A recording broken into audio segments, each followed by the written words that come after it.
Now perhaps we could start our workshop on Brexit and the Horizon Europe programme, the impact of Brexit on Horizon. Now, this is going to be led by our high-level experts. I would kindly ask you to come up now to the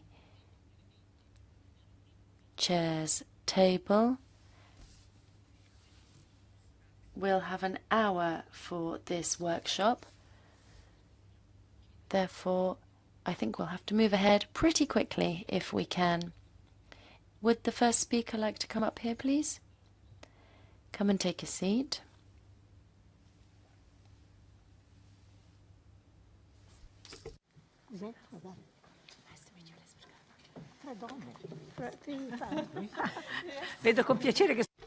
I'm pleased to see that there are 3 women up here. Hi.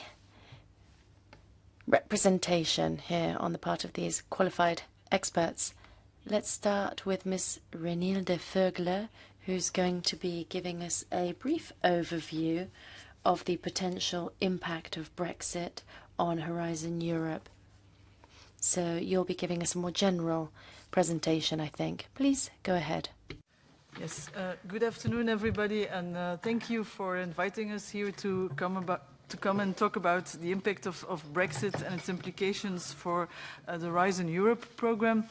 Of course, it's always very difficult to talk about Brexit because there's so much uncertainty about how Brexit actually will evolve here. So that's why it's also difficult to talk about what the impact would be on Brexit. The way in which we want to approach this, and particularly my contribution is to show a bit on how Horizon Europe would actually have to be developed in an ideal situation when we would have EU27 here. So it's more in terms of how we would like actually Horizon Europe to evolve in the world post-Brexit here. So what I would like to do is give you a number of facts for a scene-setting introduction to this discussion here, with first of all trying to identify a bit better how the global research environment is evolving. So what's really the environment in which the framework program Horizon Europe will actually be set. And particularly what we want to identify is the importance of how that global research world is increasingly becoming multipolar, with, of course, the US as a traditional frontier pole, but where China is a very fast rising star as well, and where Europe and the European research area at large is also a very important pole, particularly quantitatively, has also been catching up qualitatively in terms of excellence as a pole, but nevertheless less dynamic as compared to China, which is really very fast developing as a pole. And then within that multipolar global research world, what we particularly would like to emphasize then is what implications does that have for the position of Europe in the future. And there we really want to identify how important it is within that multipolar global research world to really focus on being at the frontier and the importance of excellence. And then the two, what we see as very important pathways to excellence is being opened to scientific talent, to be able to attract the best talents in wherever they are in order to build that excellence here.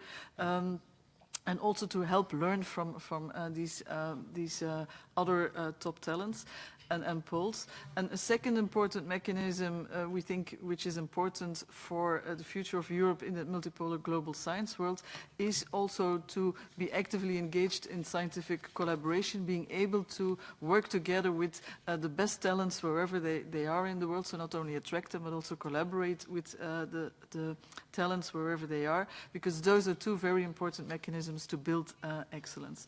And the fact that we have this multipolar global science world, and if we are really want to be at the frontier in that global science world here, we need to be open here, because that's will also be very important, not just only for being excellent in science, but also will have an important impact beyond science here, because it's where these multipolar excellent science poles are, where also industry will locate here, where they will be looking for talent to develop the next innovations and creating the global value added from science here. So then finally, what we will mostly be emphasizing then is within that multipolar global science world, the position of Europe to be open and to be able to attract talent and to be able to collaborate here. What implications does that have then for the framework program as an instrument to put Europe in that multipolar science world with its openness at the frontier here? And then, of course, what the implications are of having one player less for that horizon, open horizon Europe focusing on excellence here. So that's a bit what I want to convince you of, with basically showing you a number of graphs and tables and figures here. First slide shows how the new geography of research is actually playing out. So if you take a look at where the most excellent science is actually being created at the world scale. So there, and if we look at the position of Europe with and without the UK, you see that actually Europe as a share of all the most cited publications, that's really a measure that we typically use to measure the excellence in science, is who publishes the most cited publications. So you see that actually Europe over time has done not too bad here. So we are almost the same size as the US. The US is still, of course, at the frontier.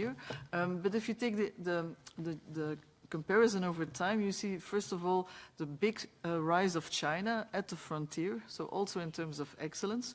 And because China is, of course, rising, the other poles need to give room for that new rising pole here. But that's mostly the US, which is actually has to give way to that Chinese pole here. So it's mostly the US, which is giving in terms of shares to allow for the growing pole of China. Of course, it's still, as a single country, the largest in terms of having the most excellent publications. Europe, and that's a bit of a good news I'd like to share with you too, is Europe is definitely also an important player, also in terms of excellence, and actually has managed to really withhold its position over time here. So it had to give up less than the US at the frontier, less than the US here to accommodate China. And that actually is pretty, so it's the EU in total here with all the different players here. So I calculated with and without the UK, and of course the UK is an important player at the frontier and helps really to contribute. So we will lose a lot in terms of power at the frontier without the UK here. But you see that's pretty well distributed across the different countries here.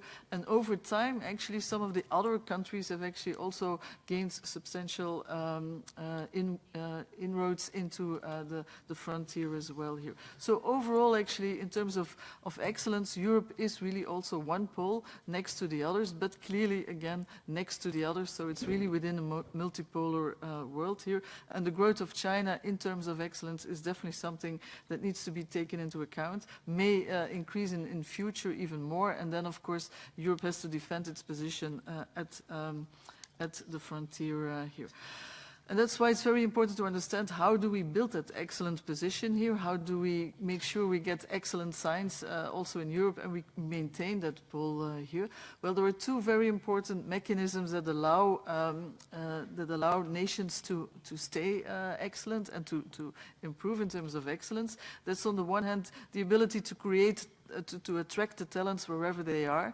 And so mobility of talent is a very important gateway to higher excellence. So on the left side, you see a number of countries in terms of how much scholars that they actually are able to attract from outside their borders. You see one of the most open countries is Switzerland in terms of getting a lot of net inflows here. And net, they are attracting more than that they actually lose here. Also, the UK is traditionally a very open pole here within Europe as well. Germany, France, of course, they're bigger, so they are a bit less open, but nevertheless still are also substantially open here. But what's also very important to emphasize is that this openness really builds, helps to build the excellence here. And that's what you see on the right-hand side. So there you see the quality of those that you actually attract here. A number of higher than one means that actually those people that you attract actually are scoring above average in terms of the excellence here. And the higher it's, the more the larger the difference with one, the stronger, the more stronger, excellent these players, these researchers would actually be.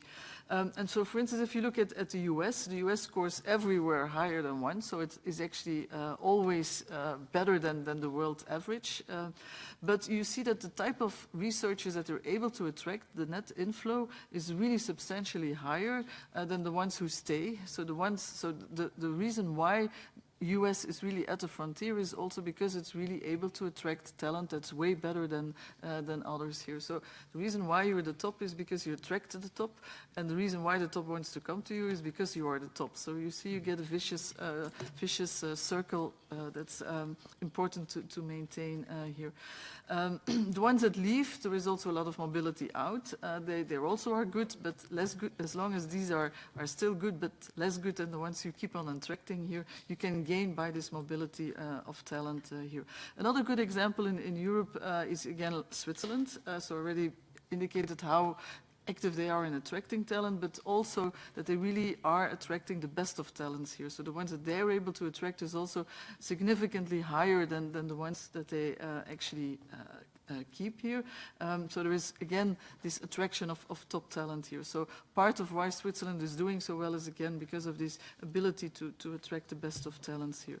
The same for the UK. The UK is also very much, its excellence is very much built on being able to attract top talents here. So it also relies a lot on openness here. So in that respect, Brexit might actually be also costing the UK a lot in being less able to be open here. So China is another example, and it goes a bit in another type of story here, in the sense that China also has a lot of inflow, but that inflow is actually, and that's also a lot of returnees, but these returnees, they are better than the world average, but still not as good as the ones that the US was able to attract here. And if you see for China, the quality of the outflows, the Chinese that leave the country to go elsewhere, is significantly higher here. So China is really building up its excellence by sending out its best talents and hoping that eventually these will return here. For the moment, it's really sending out. That's the most important factor here. And unfortunately, a lot of these Chinese will go to the US here, and so that's where you build a virtuous circle between the US and China here.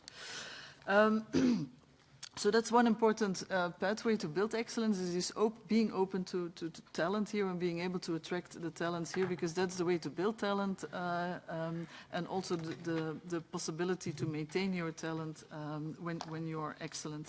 Another important pathway for building excellence is the ability to work together with others and with other talents here. So not necessarily always having to attract them, but collaborating with the best talents wherever they are. So international collaboration is, again, also a very important pathway to excellence here.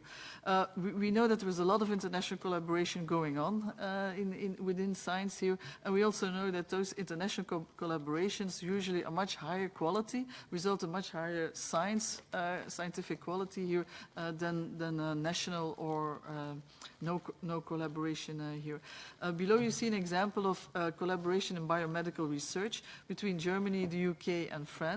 The numbers in between reflect, again, the quality of the co-publications between Germany and the UK here, and you see they're 7 times higher than what you would have expected here. So working together with the top polls in areas is really a way, again, to build top scientific publications here. So overall, what we suggest is that excellence is very important to be at the frontier, to be a pole in the science world, and that excellence is built by being open to attract talent here and also to be able to work together internationally here. So then the next question is, to which extent do our policy instruments, and particularly our framework program, is that a gateway to excellence, and does it support that mobility of talent and that international collaboration here to maintain and to build excellence?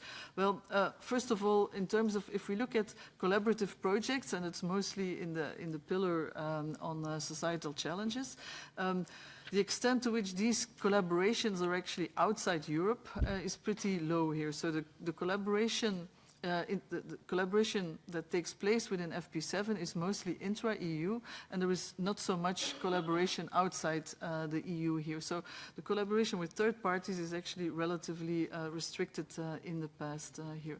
There is a lot of collaboration inside, so that's really what the framework program really helps to establish here, is and giving an extra incentive for collaboration within the European Union here among the different member states. Then, of course, the question is within Brexit, if the UK leaves, so who is actually collaborating with the UK now, and who would actually lose then, or for whom would it actually be particularly more difficult to collaborate when the UK would be outside the framework program. So that's why we looked at the collaborative projects in FP7 with the UK, and which of the countries are significantly more collaborating with the UK than others. So what you see is that, again, it's the stronger countries like Denmark, Norway, Netherlands, Germany, Switzerland, which are particularly collaborating with the UK. And of course, if the UK drops out, that would be a much more difficult type of collaboration here. Also Ireland, but that's definitely also a border effect here. So these will particularly be the countries so it's not only the UK that would lose from being less able to collaborate here, but on the EU side, those would be the countries that would be particularly also be harmed by much more difficult collaborative ties if they're outside the EU. So the other mechanism that we identified was the ability to attract talent, the extent to which the framework program allows to attract talent. Very important instrument is the European Research Council, because it's really a grant that goes to individual researchers and that allows them to be mobile. It's really seen as a mechanism through which talent can actually move around here because of the portability of the grant. So what we, of course, know is that within the ERC, a number of countries, and that's focused exclusively on excellence, that a number of countries do very well in the European Research Council, and that's particularly, again, the UK. But you see that the UK's success is, to a large extent, built on the ability to attract talent here. So again, the UK will be hurt a lot by not being able to, or having it much more difficult to attract talents from inside the EU here. Countries that are particularly sending to the UK are countries like Italy, but also Germany, also Spain here. Again, so this is those countries will then also, to some extent, be having less possibilities to send their best talents to UK and then be able to recruit them back here. So there is also, the framework program did also allow for a lot of attracting of talents here, but you see that the UK is an important hub in that attracting of talent here, and the Brexit may have a lot of implications on that attracting of talent here. So, and this is my last slide, and in terms of what do I see as the implications for Brexit for Horizon Europe here. So I want to emphasize again how important it is to really concentrate on building excellence, because that's a way to keep our position at the frontier here. So focus on excellence, but then also engaging in globalization, in openness, attracting talents, and collaborating with the best of partners here. That is, of course, partly within the EU, but also with associated countries and also with third parties here. So irrespective of what role the UK will play, will it be an associated country, will it be a third country? In the end, what matters is that we keep enough openness to be able to attract talents and collaborate with whomever they are, because that's really the way to build excellence here and to stay at the frontier. Thank you. Grazie, grazie alla professoressa. Thank you very much for that very specific and somewhat concerning outline of the possible consequences when it comes to the research capacity and potential. I'll give the floor now to Ms. Catherine Myers, who is going to talk about the aspects of the impact of Brexit on Horizon Europe, but also looking at the prospects of the European Research Technology Organization.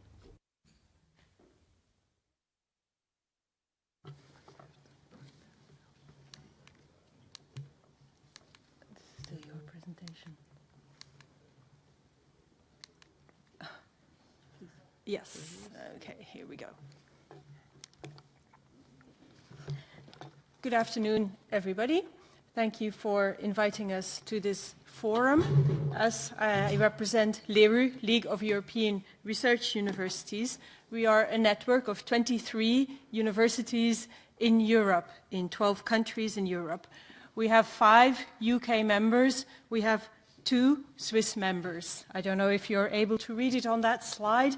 I'll tell them then for you. They are the universities of Cambridge, Oxford, Imperial College London, University College London, Edinburgh University, and in Switzerland, Geneva and Zurich. I mention that because, of course, they are associated, the latter two are associated through Switzerland to the framework programs. We are an organization that is active in policy development and advocacy here in Brussels on a variety of research, education, higher education, and innovation issues.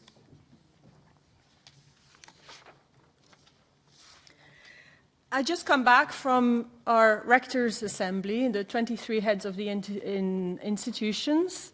That was in Dublin last weekend. Our UK members are there, still in very active mode. We actually had a very interesting discussion, as we've had actually since 2016. The topic of Brexit has been on the agenda of every single Rectors' Assembly, just to give you an idea of how important this is to our members. The UK members want to remain a member of LERU. They want to continue their association with the framework programs. For us, they are a very welcome and indeed necessary partner to our association. And of course, they will stay in our network.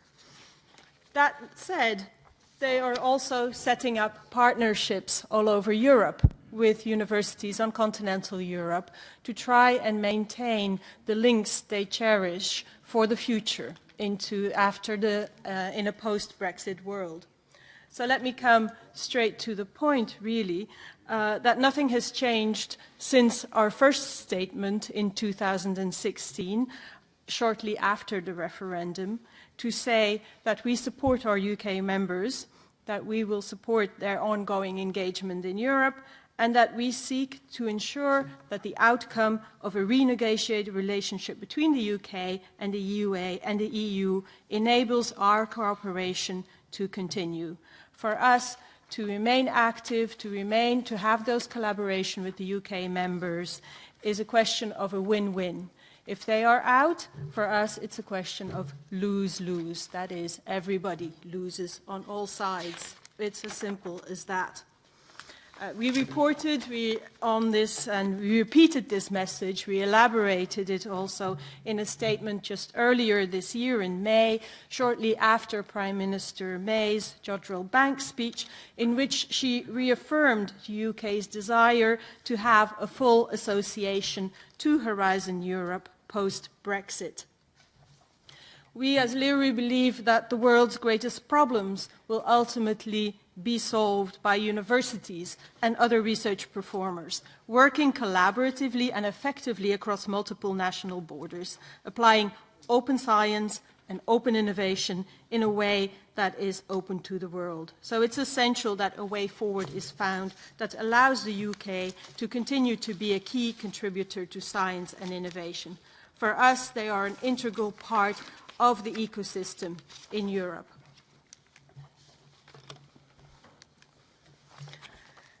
So we call on the UK and on the UK government and on the EU 27 to make science and innovation a high priority in the Brexit negotiations and to reach a solution that will allow scientists and researchers to continue to participate in all elements and instruments of the European research area after Brexit. We recognize that this is difficult to deliver. Sorry, I'm going too fast here. Yes. Difficult to deliver until progress is made on many other aspects of the Brexit negotiations. But as Professor Reniel de Veugelare has said, it's really about mobility of academic staff, about researchers, that remains a really important issue for us to make sure that that is still possible after Brexit. After this statement in June, you may have seen that in July we issued 10 key messages for Horizon Europe. And we welcome the European Commission's proposal, and we have also commented and made some comments on the draft report, not draft any longer, by the European Parliament rapporteurs Nika and Ehler. One of our key messages was to enhance international collaboration. And we welcome the European Commission's plans to do so in Horizon Europe. We also want to make associated membership to Horizon Europe possible for all countries that are close to the EU, including the UK and Switzerland, giving them full access to Horizon Europe. Switzerland should be able to associate under the same conditions of the past, and the UK should be able to associate if certain conditions, financial and other conditions, are met. And in our July key messages, you will see that we provided some amendments so that the rules of association could reflect that position.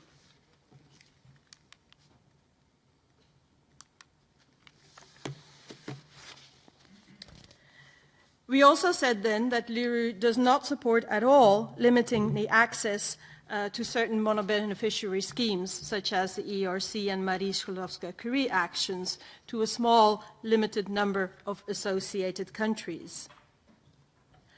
So this brings me to the statement that we released earlier this month, on the 8th of November, and you see there. We did this together with 13 other European associations representing Europe's universities. So next to LIRU, these were also, for instance, the EUA, CSER, Coimbra, Jeroen, Unica, the Guild, and several others. This represents quite a broad front of universities across Europe. We are concerned that with the recent developments in the negotiations within the European Parliament, that they are undermining the fundamental objectives of the framework programme. And as it said on the text there, we believe that the framework programme should continue to set the standard of excellence in Europe. I think it's quite telling if even a former commissioner, Mrs. Geoghegan-Quinn, has to come forward to say that Horizon Europe should stay Horizon Europe, that it should not be allowed to become Cohesion Europe.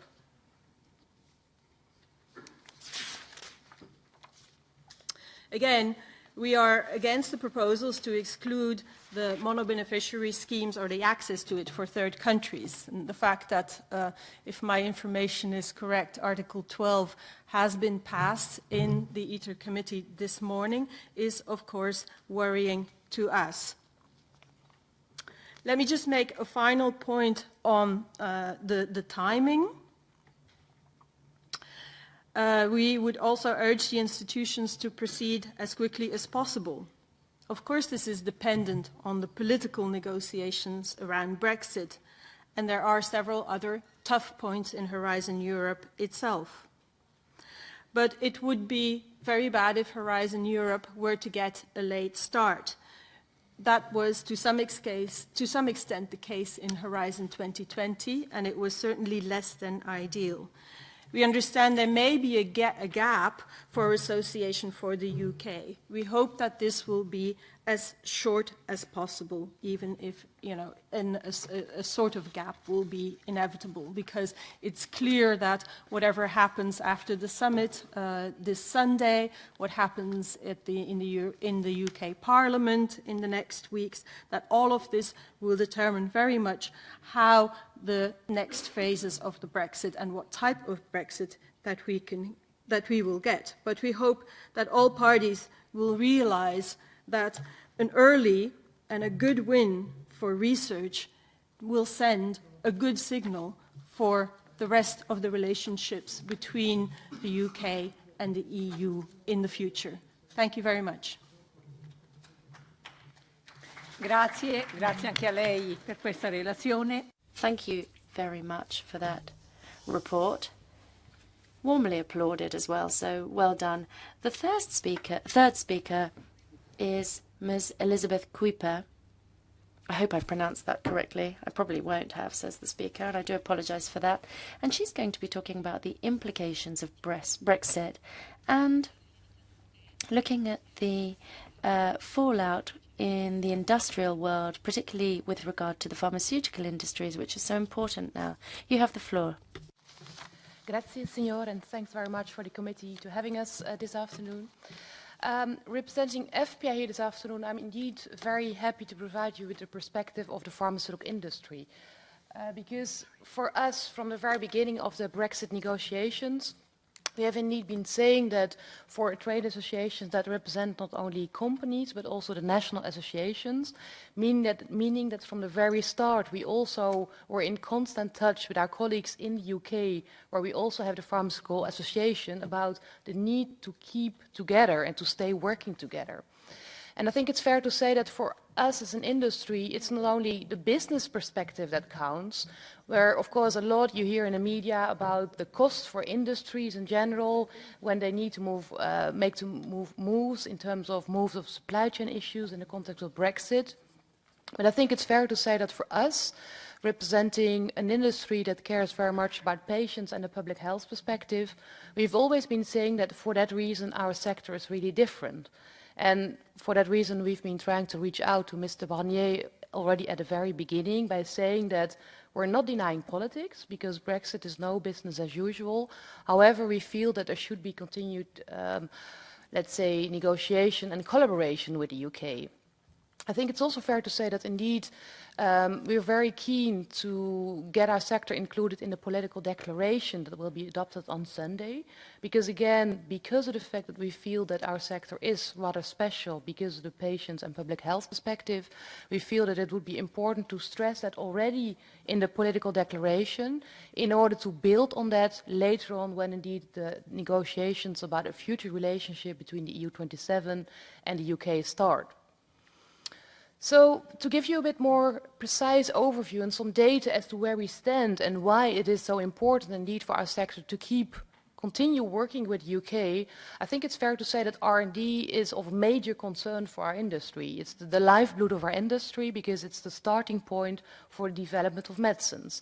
And the reason indeed to have this slide is that it gives you an impression what we spend on R&D also compared to other sectors. I mean, it's an estimated 35 billion in Europe, and we are employing 754,000 people in Europe. So again, it gives you an impression as to what data we're talking about. So from the very start, apart from focusing on the supply chain issues that we see as a sector, and where we've been working a lot with our member companies because of the fact that officially the EU is preparing or has been preparing for the no-deal scenario, and you can imagine that in a supply chain respect there is going to be a lot of changes that are needed. Because every month 45 million medicines are coming from the UK to the EU, and 37 million are coming from the EU27 to the UK. So the supply chain issues are really of our major concern, but equally research has been on our agenda and we've been focusing on that. Because it should be maintained, especially coming from an industry that has a global perspective, because the EU is important.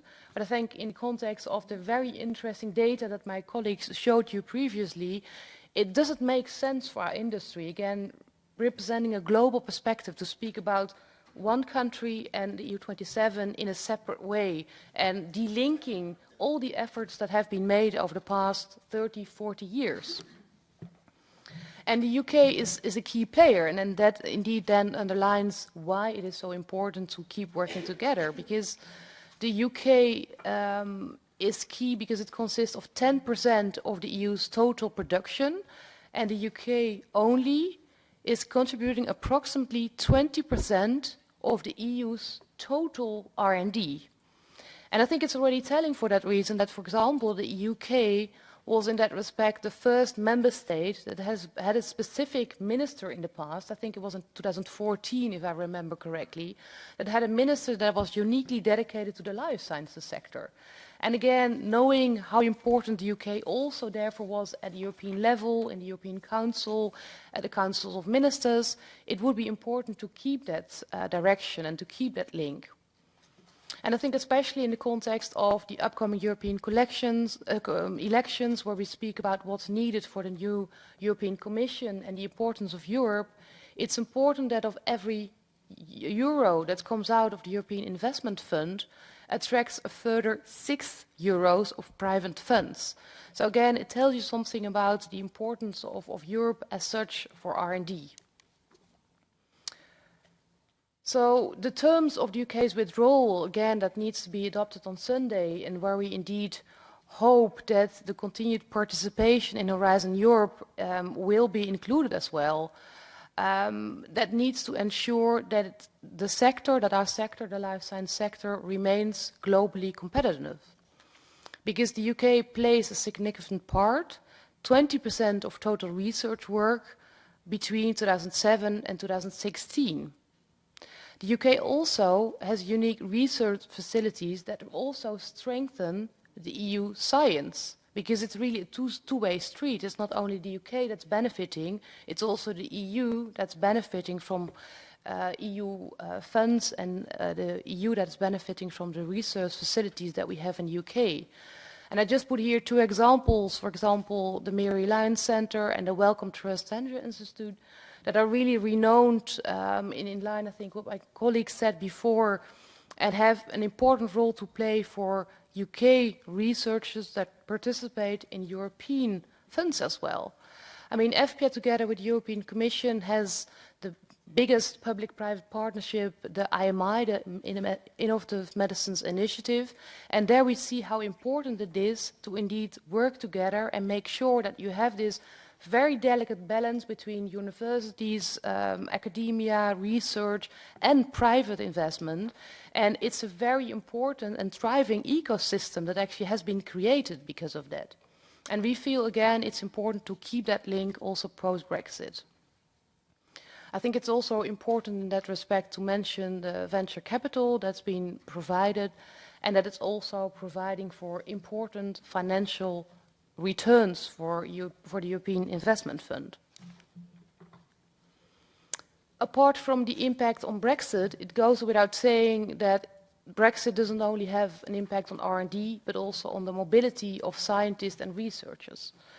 Because again, in the context of IMI, where there's a lot of joint work being taken forward, it's also fair to say that a lot of our pharmaceutical companies that are global companies again, having employed a lot of people and talented people, also need to keep that flexibility post-Brexit. That flexibility across the world in order to make sure that still, not denying politics, but still post-Brexit, the EU 27 and the UK will keep working together, and migration and mobility of scientists and researchers will not become an issue where people feel blocked to make actually the career moves that they want to make in order to indeed move freely between European countries and the UK becoming a third country. So we as FPA, as the pharmaceutical industry, therefore really support a system that facilitates the ease of movement. We think it should be rather straightforward and rapid because, again, let's see what the final withdrawal agreement indeed brings. We're still analyzing it in more detail because, of course, we knew before the deal got concluded that I think 80% indeed had been agreed already, but we're finalizing now our final analysis to see what the consequences are, both for research as well for mobility.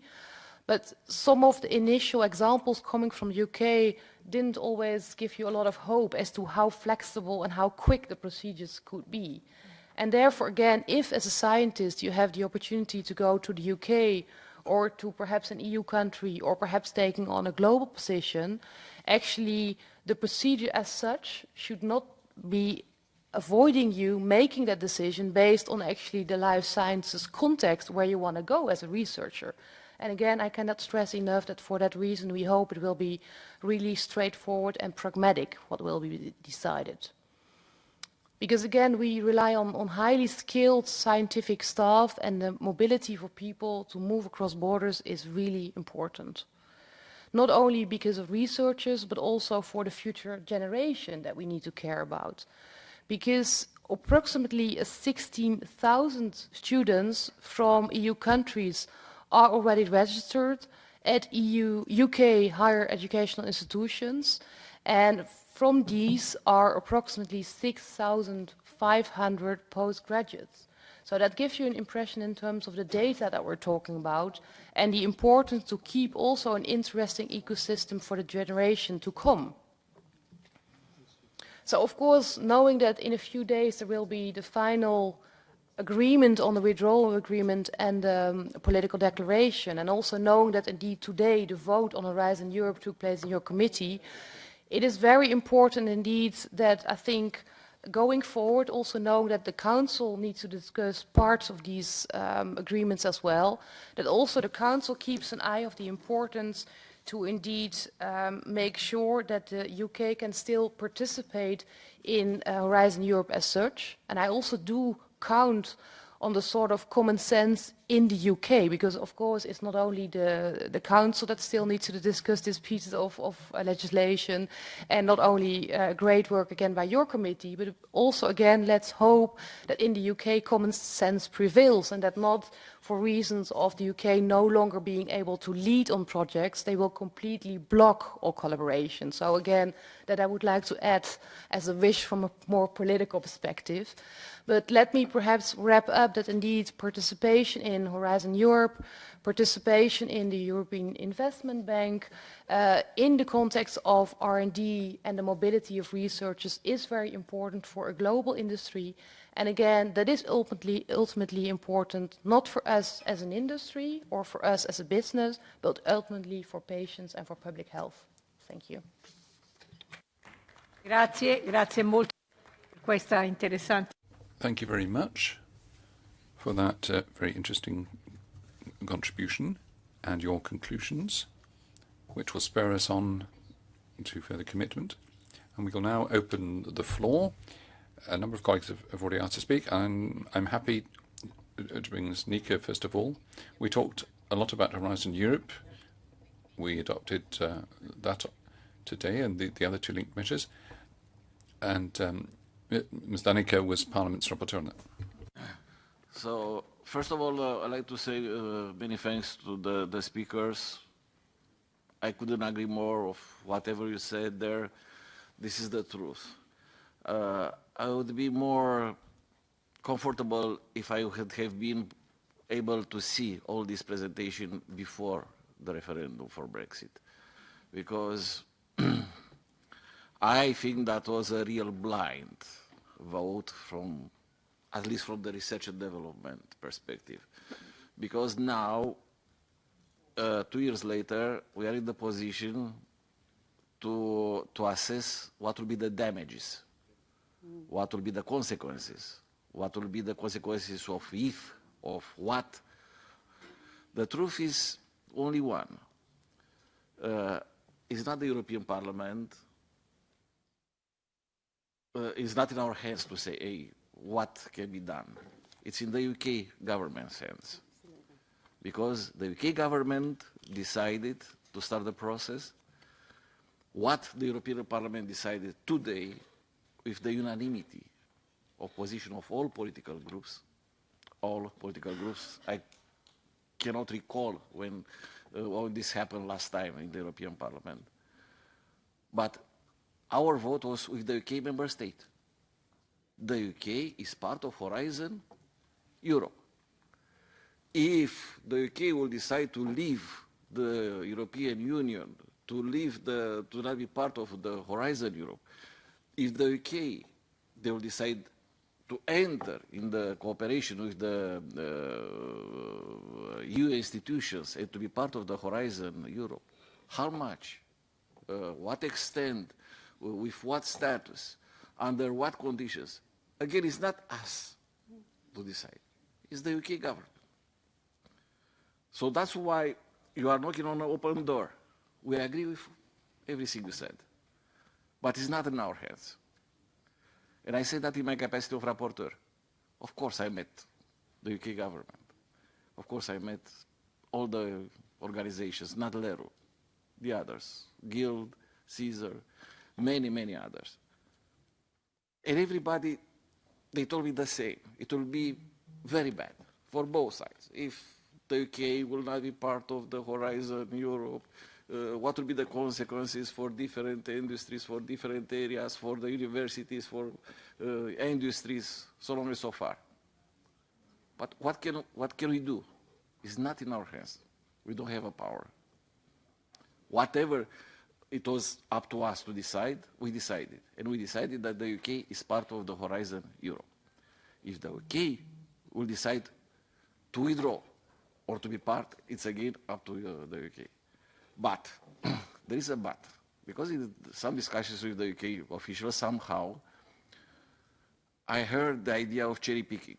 Yeah. I mean, we will be able, through our lobby, through our efforts, to convince our EU partners that whatever is important for us, for the UK, we'll negotiate, will be part of the programs, and for the others we don't.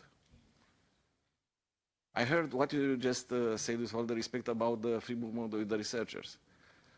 The core value of the European Union is the free movement of all EU citizens. Researchers, doctors, whatever. So I'm afraid that we are somehow here in the wrong path. But I'm not aware about the negotiations. But I want to take this opportunity to ask you again to approach the UK government and to start responsible negotiations. Because we had several meetings, myself and my colleagues, with Michel Barnier, sometimes with Guy Verhofstadt, and what we heard from them, it was not very encouraging, unfortunately. So this is just to give you a full picture of, from my personal perspective, on the Brexit. And I want to make sure that no one here in the European Parliament had a different position. And again, Horizon Europe, today the vote in the ITRE committee also is the unanimity of the all political groups. Yeah. With the UK, member state. So don't look on the Horizon Europe, don't look on whatever they are the conditions for associated countries or for third countries to see where is the place for the UK. The place for the UK, if the UK will decide to leave the European Union, is when and how will show the final result of the negotiations. That's the truth. And I want to make it very clear, because I really appreciate your effort, but if somehow you are trying to make a lobby here, it's open doors. For us, we did what I think is right to do, to recognize and to acknowledge that the UK is a member state of the European Union and is part of the Horizon Europe. Just to make it clear, if the UK will decide to leave, terms and conditions will be up to the UK government. Few comments only about they've been raised few issues about the excellence. What we did in the report for Horizon Europe was to strengthen the excellence criteria, to make it more visible but more transparent, to be able to show to everybody why a project was selected, what are the bases, to have a better information for everybody. Look, this was the call, this is the result, and you can find all the projects awarded on a very transparent manner, and everybody can see it. So that's a very important step forward, and I think that you have to welcome an extremely transparent process, which is today has been approved by the European Parliament. Also with clear criteria, what somebody, if he's unhappy, for different reasons, with the outcome of the evaluation process, how they can act. Who are the members of the appeal committee? Just to give you an example about, because excellence has to be recognized in all stages. It's not important to have or to claim the excellence.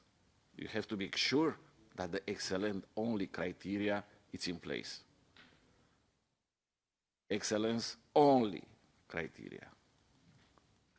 Not based on anything else.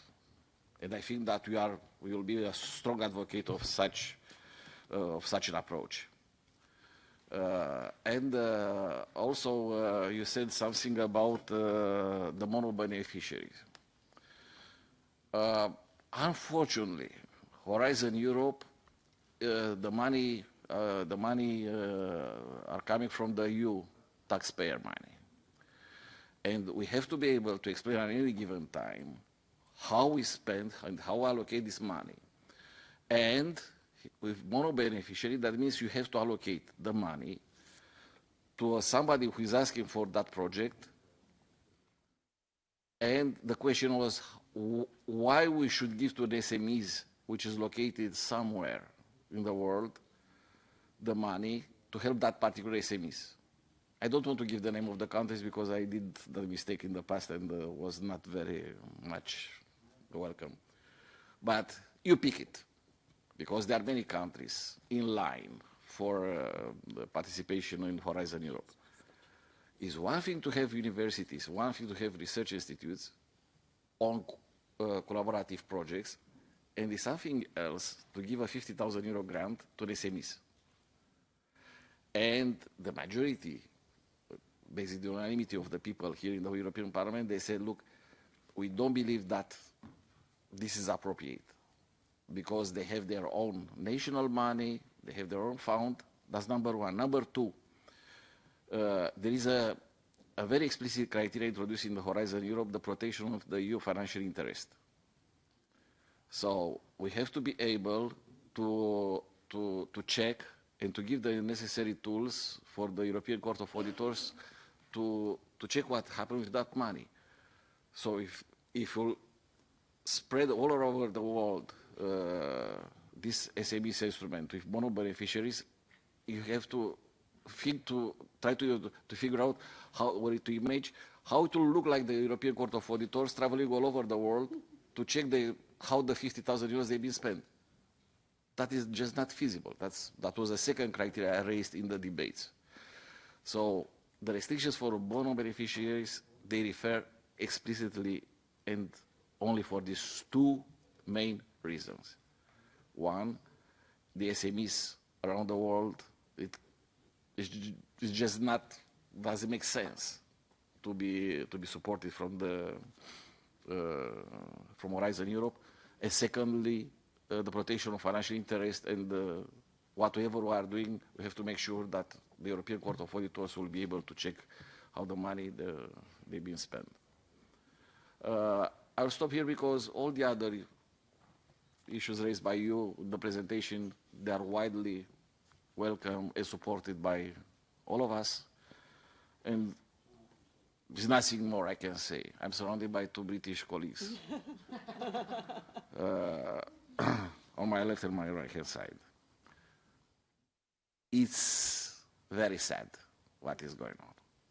I heard the voices of the UK universities, I heard the voices of the EU research institutes, and I heard how bad they feel. What will be the consequences? Also, we are aware about the consequences on the European side, because somebody said about win-win, I'm saying lose-lose. Of course. What will be the result? I'm extremely curious, but we will know the result because the result of the negotiation will be submitted to the European Parliament for the final approval. And to all EU 27, sorry. But I truly believe that whatever you presented today with our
achieving excellence for our most disadvantaged people. Long-term cancer research, the development of graphene, one of the materials of the future that started in Manchester University in my region. And what banks don't tend to do is invest long-term because you have to prove capitalisation within 7 years. And what Horizon 2020 and what Horizon Europe can do is invest long-term. We have to be able for our researchers to move freely across Europe in order to establish and re-establish, because we're under threat, our place as Europe, as leading research in the world, working together with our best talents. And I pay absolute tribute to Dan, because Dan insisted on Horizon Europe that the UK would be a full member. And we voted on that this morning, and we had cross-party political support for that position. I also agree that what we have to do is go to a people's vote on the final terms of the deal. People have got to be reached out to. They were lied to.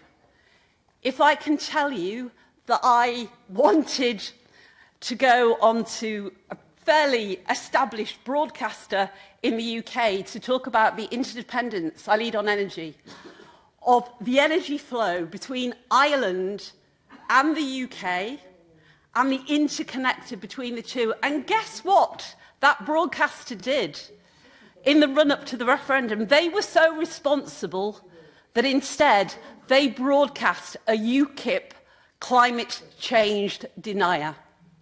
We were putting out 4 and 5 press releases a week, and they weren't picking up on them. So really, my question, sorry after all that, is how much do you think you are actually being listened to by the UK government? The other Theresa is in Brussels negotiating as we speak, but this Theresa cannot bear for her constituents to suffer from Brexit. And thank you so much for being here.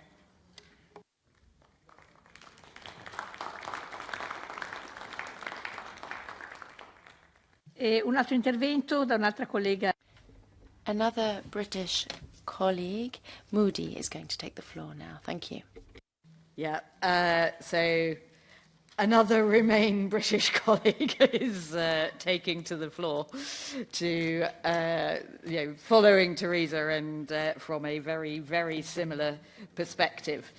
Actually, just as revisiting the point made about the 45 million and 37 million packages, I actually heard from another pharmaceutical company last week that at the time of the Ariana Grande concert terrorist attack, there weren't enough bandages and emergency dressings and treatments in Manchester to treat the 500 injured people at that attack, many of them children.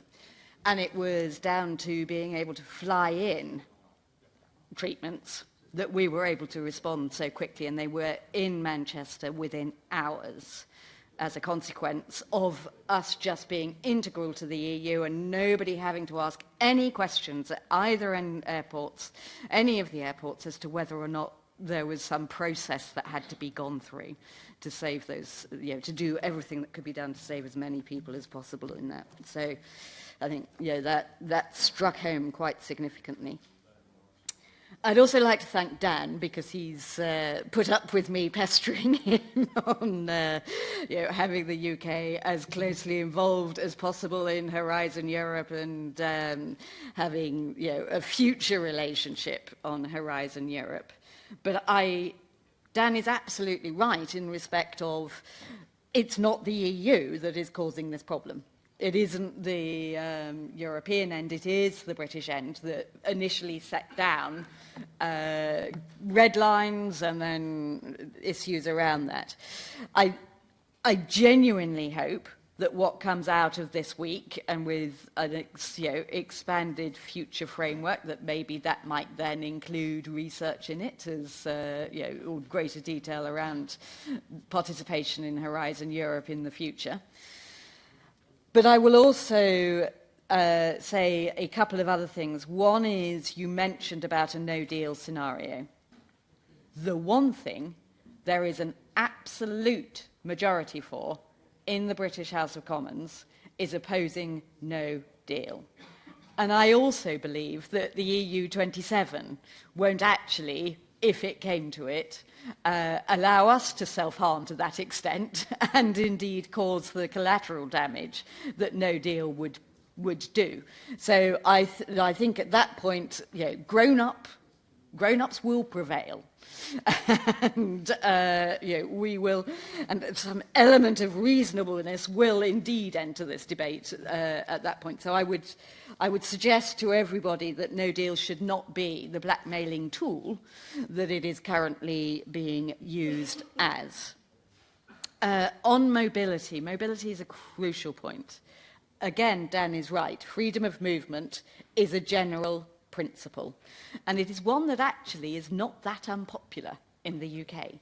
The polling in the UK, when actually polled directly about freedom of movement in relation to the European Union, actually it has a positive measurement. It's over 50%, well over 50% in favour in all the polling on freedom of movement. So, and that's changed since the referendum, but it was never as bad as it was before either.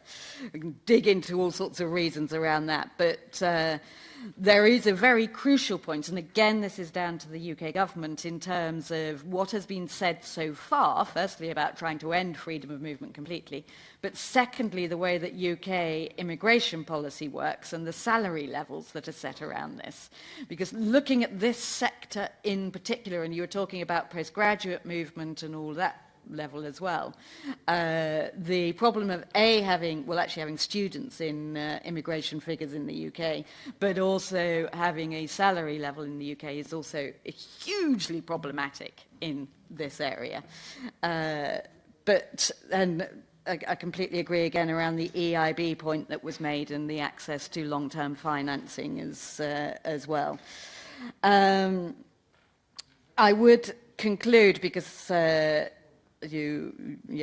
life sciences too. I mean, the points you made about life sciences, and I share Teresa's point that we'd welcome seeing the presentations. But I've worked with a number of the life sciences organisations and met with them and spoken with them, and it is our mutual benefit from learning from this, as with rare diseases, as in all sorts of other areas as well, that working together.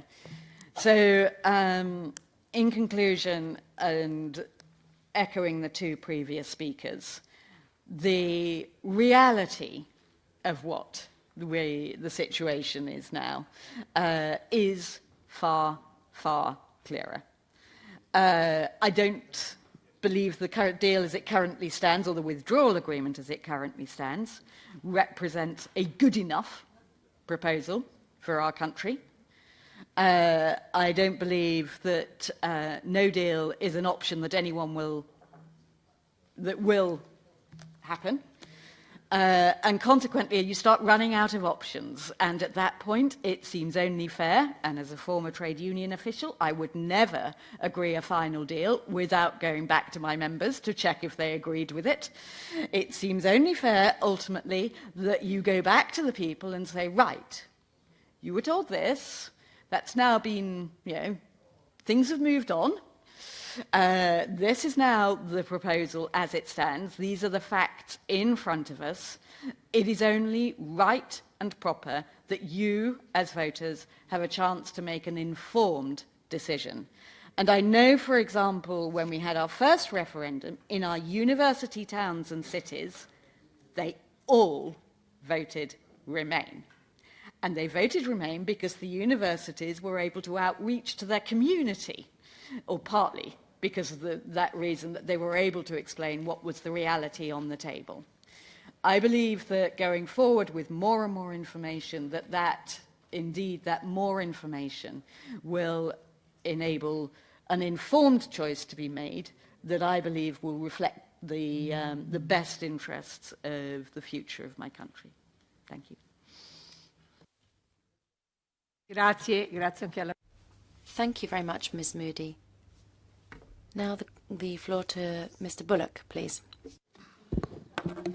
Thank you very much, and thank you for your presentations. I've found them interesting. I can say that a free Britain outside of the EU looks forward to working cooperatively with you. We've heard a lot, which is really Project Fear going on at the moment about, gosh, this might happen, that might happen. We've heard this all before. Joan, I go back to when I worked in Westminster when Britain didn't join the euro. We were told that Britain's economy would suffer, that big car companies would leave Britain, that we had a bad future ahead of us. Of course, we didn't join the euro and we prospered economically and are still the fifth largest economy in the world. We were told, of course, that immediately after the referendum there'd be enormous job losses, there'd be all sorts of emergency budgets, for example. None of this happened because it was all Project Fear called out by the Remainers who didn't want us to leave. That was political arguments at the time. These things happen in elections and referendums, but they have been proved absolutely wrong. And what we're hearing now is Project Fair Mark II. And we've heard a little bit about logistics and supply chain. I worked for 5 years as Director of Policy at the Chartered Institutes of Logistics and Transport, which included a big element of the supply chain industry. And I know how supply chain works. I was involved in forums of that, and I can tell you that these things aren't as problematic as being made out. Britain, for example, already trades with many, many countries on what's called World Trade Organization rules. This isn't a problem. This will be overcome. I can even see with a so-called no deal, we could have side deals which would make things work perfectly well indeed. So I think we need to take these arguments with very much a pinch of salt. I think there's a great future for Britain outside of the EU, working together with the EU and, of course, with the rest of the world. My colleagues tell me that they've been told by other MEPs that, my gosh, you're leaving, etc. Well, I can tell you I've been told by MEPs, particularly those of my Italian colleagues and everything, I wish we were leaving with you. So, it works both ways. So I look forward to our future outside the EU. They talk about a second referendum because they lost the first people's referendum, which was the largest ever democratic vote in the UK. And I'm afraid they're in denial. They can't accept the result of that referendum. And of course, it wasn't just a referendum. It was a referendum where the government explicitly said, we will implement the result. Not have a second referendum, not keep having it until we get the result we want. And of course, if you ever go against a democracy, if you ever stop the result of an election or a referendum, absolutely disgraceful to do such a thing. But we've seen it done in other countries, but it won't happen in Britain. I look forward to the future. Thank you. Grazie, colleghi. Thank you very much. I wonder if we might not reopen the Brexit issue in terms of the choices made or decisions taken, but let's stick to the point. Thank you very much. Grazien, please. Esteemed colleagues, I'm a newcomer here, and I have one question. First, I was truly surprised that whether I, an Estonian, little conservative, little professor, I'm the only one here to defend great country, Great Britain. Thanks God, I'm the second. My predecessor told the things that I was thinking about. But let's come back. I'm more interested in a little bit even in the European Union than in UK in all this discussion I hear in this room and many other rooms. Everybody said, two ladies before the last gentleman, EU wants UK in. UK wants to stay. Now I ask the question, how the hell then it could happen that Brexit is now on the table? I see, I know a very standard answer. It was that devil, Nigel Farage, who fooled that great nation, and everything's Nigel Farage's fault. Fine. If he is such a diabolic person, let it be. I was surprised in another thing. I was truly surprised in that Brexit stood alone, because there were several other countries who were thinking the same way. I'm not telling that whether I accept it or not, all Italy's and the northern countries' idea of leaving the Soviet Union, European Union. I think about another thing. Perhaps we should calm down and ask ourselves, we, the Europeans and European parliamentarians, how that could happen. What was our fault? What we did wrong that this happened? But this hysterical cries, oh, how bad and how dangerous and what's going to happen, this is not going to lead us for the better future.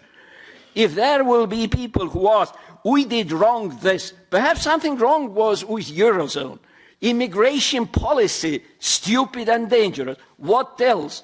And if we ourselves say we made mistakes, then I start to believe that perhaps one day happens that we will not make mistakes anymore. We will live in better European Union, we will be better friends, we understand each other better, etc., etc. So time is not about criticizing people. Perhaps we are not related to people out on the streets as we should be related. Perhaps we are too elitist. Perhaps we are able to see only intellectual projects, but not the real needs of people. But you know, people outside there, they want jobs. They are afraid of certain things. They want good education. We heard today about the good education. Excuse me, when and where did you see it last time? Having taught in UK as well, I can say, this education is not there anymore. It's gone. But if we intellectually do not criticize ourselves honestly, without panic, and if we do not ask ourselves, oops, it went wrong and it was our fault, then Brexit is going to be repeated many times. Yes, well, congratulations to Brits anyway.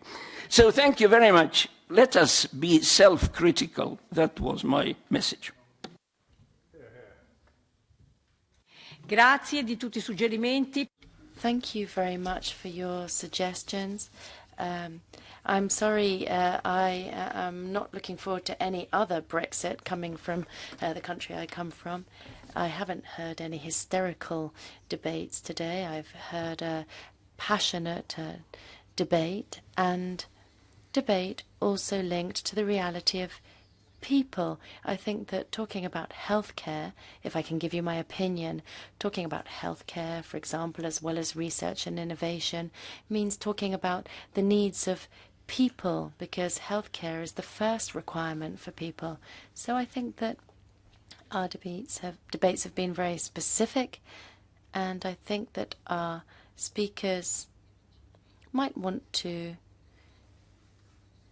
interact or react with regard to questions or comments, but please be brief, because we do have other items on the agenda. Thank you very much to all of you for participating and for your passion and enthusiasm. Thank you very much. we'll start with you, if we may.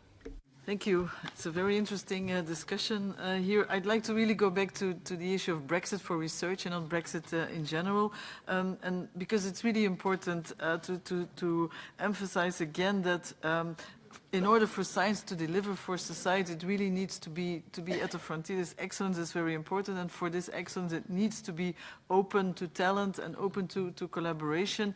And this is why, for research, Brexit is way more of a lose-lose than for any other area here. So the project FEAR, joining the euro, that's a completely different project. You cannot really compare that to research here. And for research, the win-win is so important here, and is documented with so many facts and figures and analysis here. So this is why I also agree with what has been said before. If we could actually go back in time and undo Brexit, that would of course be the first best solution here. But I also do realize the political constraints here, and given this, the question we also have to address is how to minimize the damage from Brexit, given that it has taken place here. Again, keeping in mind that we want to, for the EU, our objective is we want to get that excellent science as much as possible for contribution to society here, and that excellence in science requires an openness to outside EU here. For the UK, it's the same, because I think for the UK, and I think that's also an important message to the UK representatives here. For the UK, their objective should also be to make sure that excellent science is still as much as possible delivered in the UK here. And that actually would also mean that they should be willing to pay for getting that win-win from trying to collaborate as much as possible with the European Union here. And also, a very important point, I think, is the free movement of people here. That is so important condition here to get that win-win as well. The question, of course, is how much is each willing to pay to get that win-win? And then, that's my last point I wanted to make, is we should be really very careful to really only look at the money side of this. How much euro do we get in? How much euro do we get out? That's just retour type of discussion. That's a zero-sum game. I think it should really be in terms of how much do we get out in terms of the overall benefits you get from science. It's there where you have the win-win here, and that's where the discussion should be about here. So willing to contribute to get the maximum value out of the framework program rather than the maximum euro that we get in terms of out. And then maybe finally one last point here is, so irrespective of what form the negotiations will be after the Brexit for the UK to enter as an associated or as a third country, I think it's also very important for the EU to discuss the openness of the framework program to third countries outside the UK as well here. So it's not just only about the UK and Brexit, it's also how open will we be for other poles outside here to build, and should go beyond the discussion of the UK here. Thank you. Grazie. Grazie anche per la... Thank you, and thank you also for being concise and clear in your replies. And now you'll have the floor. Thank you for letting me speak again, but I'll be very, very, very brief because, for various reasons. I want to come back to what mono-beneficiaries means. Of course, for us, it's very important that schemes such as the European Research Council and the Marie Sklodowska-Curie actions are continued. And although the ERC and many of the MSCA actions are given as a grant to one person, research nowadays, in the majority of cases, is not done by one person. It is almost always a collaborative effort. So if you look at an ERC grantee, that person does not sit there in just one university in one country. They usually have an international team around them of doctoral students and researchers, of postdoctoral researchers, and so on. So it is also, keep that in mind as you think of mono-beneficiaries.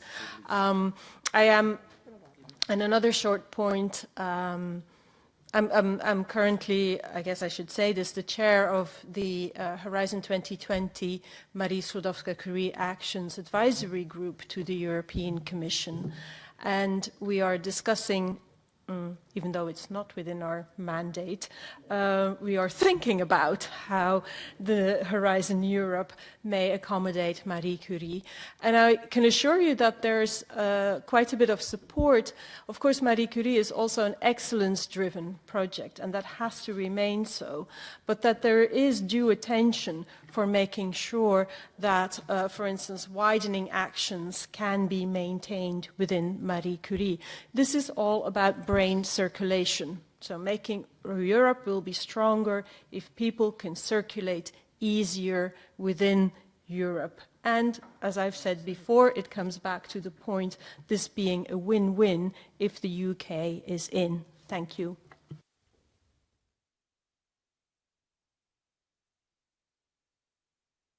Grazie. Ultimo intervento. Thank you. And lastly, over to our last speaker. Again, for the opportunity to speak. I hope I made clear that on behalf of the pharmaceutical industry, we are very much in favor of indeed a deal, a future relationship with the UK, because all the data that I've been speaking about this afternoon illustrates how much the UK and the EU27 need to continue working together. And I think to the important point made by MEP Griffin as well as MEP Moody as well as MEP Nika, who's no longer with us, yes, it's not only towards you, because we understand that you as the European Parliament, the EU27 if you wish, understand this need and understand the data being put on the table. But we are indeed, together with our British Association, also in contact with the UK government. Really, very early on, we've been making these points to them as well. But of course, Brexit is very political. So behind the scenes, there is a lot of understanding. But of course, that's not always the understanding that you get if you watch it from the outside. So that's perhaps all I want to say from this place. And then perhaps to the point of MEP Bullock, because of course you're right that for us as a global industry, supply chain issues as such are not a problem. We are used as companies to deal with supply chain issues. Given the amount of packages that I just mentioned, indeed, it's not something that comes as a surprise. However, we are a long cycle business. And in the 2 years that we just have, it's just too short to make sure that everything is being transferred on time. And I think a more philosophical and more general important point is that in the EU, still with the UK included, we speak about convergence. We have been building on a pharmaceutical framework, pharmaceutical legislation, a joint life science strategy for the last 20, 30, 40 years, if you wish. And now, with the UK becoming a third country, we're forced to go to a situation of divergence. And that is just different. And again, speaking from a global perspective, I think I made clear that a situation of convergence is more desirable for all of us. Thank you. Grazie. Vorrei chiedervi... Thank you. I'd just like to ask you this, if I might. I wonder whether you'd be kind enough to send us your PowerPoints. The Secretariat can deal with that. If you could send us a brief account of your presentations, it would be very helpful, because we could share that with all our colleagues. So not just your transparencies, but also the reasoning behind what you've said. If you could summarise that in writing, even if it's only a sheet or so, focusing on the main issues you flagged up and the solutions that might be constructed, that would be helpful. As for the Marie Curie bursaries, so we don't have some more time, but if you're working on this in the university sector, it might be worth looking at how in the new strengthened programme we can underscore the importance of excellence and see how we can avoid this risk of fragmentation. It's certainly there. It's all about having excellence and scientists moving around, but we need more synergy. Otherwise, our financial efforts is going to go more towards individuals rather than the system. That's another issue that we could perhaps return to on a future occasion. Anyway, thank you very much. What all of you have said has been of great interest, and as I say, would be extremely appreciative of a written summary which we could then share with all our colleagues. Thank you.